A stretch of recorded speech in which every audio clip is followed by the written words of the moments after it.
আসসালামু আলাইকুম রহমতুল্লাহ। 10 মিনিট মাদ্রাসায় আপনাকে স্বাগতম। 3-4টি বিয়ে করলে কার সাথে কে জান্নাতে থাকবে? আল্লাহ তাআলা স্ত্রীদের কথা উল্লেখ করেছেন স্বামীদের জন্য, কারণ স্বামী হলেন স্ত্রীর কামনাকারী এবং তার প্রতি মোহিত। এজন্যই জান্নাতে পুরুষদের জন্য স্ত্রীদের কথা বলা হয়েছে, আর নারীদের জন্য স্বামীদের ব্যাপারে নীরবতা অবলম্বন করা হয়েছে। কিন্তু এর দাবি কিন্তু এই নয় যে তাদের স্বামী থাকবে না, বরং তাদের জন্য আদম সন্তানদের মধ্য থেকে স্বামী থাকবে।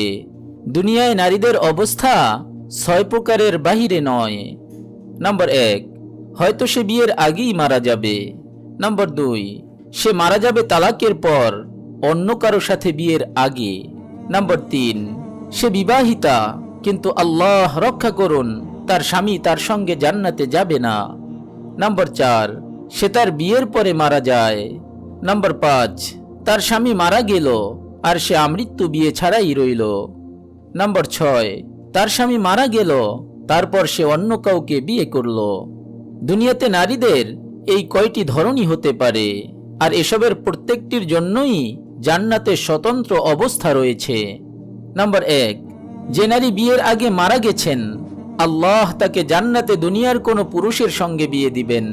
কারণ আবু হুরায়রা রাদিয়াল্লাহু তাআলা আনহু থেকে বর্ণিত, রাসূলুল্লাহ সাল্লাল্লাহু আলাইহি ওয়াসাল্লাম বলেন, কিয়ামতের দিন যে দলটি সর্বপ্রথম জান্নাতে প্রবেশ করবে তাদের চেহারা হবে পূর্ণিমার চাঁদের মতো উজ্জ্বল, আর তৎপরবর্তী দলের চেহারা হবে আসমানে মুক্তার ন্যায় ঝলমলে নক্ষত্র সদৃশ উজ্জ্বল।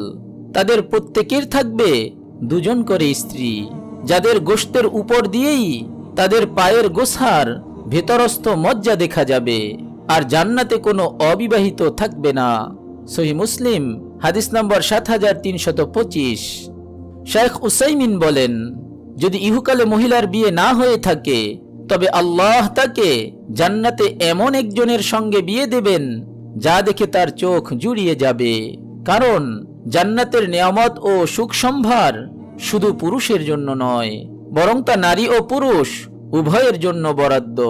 আর জান্নাতের নিয়ামত সমূহের একটি এই বিয়ে।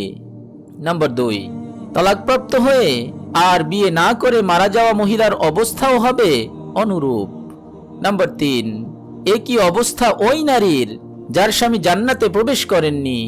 শেখ উসাইমিন বলেন, মহিলা যদি জান্নাতবাসী হন আর তিনি বিয়ে না করেন কিংবা তার স্বামী জান্নাতি না হন, সেক্ষেত্রে তিনি জান্নাতে প্রবেশ করলে সেখানে অনেক পুরুষ দেখতে পাবেন যারা বিয়ে করেননি, অর্থাৎ তাদের কেউ তাকে বিয়ে করে নিবেন। নাম্বার 4, আর যে নারী বিয়ের পর মারা গেছেন, জান্নাতে তিনি সেই স্বামীরই হবেন যার কাছ থেকে ইহলোক ত্যাগ করেছেন। নাম্বার 5, যে নারীর স্বামী মারা যাবে আর তিনি পরবর্তীতে আমৃত্যু বিয়ে না করবেন, জান্নাতে তিনি এ স্বামীর সঙ্গেই থাকবেন।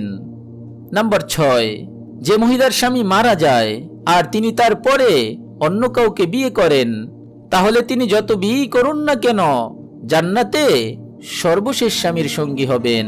কারণ আবু দারদা রাদিয়াল্লাহু তাআলা আনহু থেকে বর্ণিত, রাসূলুল্লাহ সাল্লাল্লাহু আলাইহি ওয়াসাল্লাম বলেন, মহিলা তার সর্বশেষ স্বামীর জন্যই থাকবে।